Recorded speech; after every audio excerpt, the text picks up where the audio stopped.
പഠിക്കാനിരിക്കുന്ന കുട്ടികൾ അവർക്ക് പഠിക്കാനുള്ള കാര്യങ്ങൾ വേഗത്തിലും എളുപ്പത്തിലും പഠിച്ചു തീർക്കണമെന്ന് ആഗ്രഹിക്കുന്നുണ്ട്. അതിനായുള്ള ചില സിമ്പിൾ ടെക്നിക്ക് ഞാൻ പറഞ്ഞുതരാം.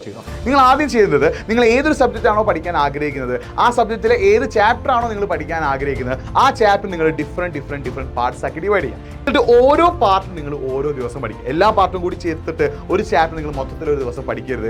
ഓരോരോ പാർട്ടാക്കി മാറ്റിയിട്ട് ഓരോ പാർട്ടും നിങ്ങൾ ഓരോ ദിവസം പഠിക്കുക. രണ്ടാമതായിട്ട് ചെയ്യേണ്ടത്, നിങ്ങൾ ഓരോ ചാപ്റ്ററും പഠിച്ചു തീർക്കാനൊരു ഡെഡ് ലൈൻ വെക്കുക. ഒരു 1 വീക്ക് ടൈം, അതായത് ഓരോ ചാപ്റ്റർ നിങ്ങൾ എന്ത് ചെയ്യുക, ഒരു 1 വീക്ക് ടൈം അല്ലെങ്കിൽ ഒരു 2 വീക്ക് ടൈം കൊടുക്കുക.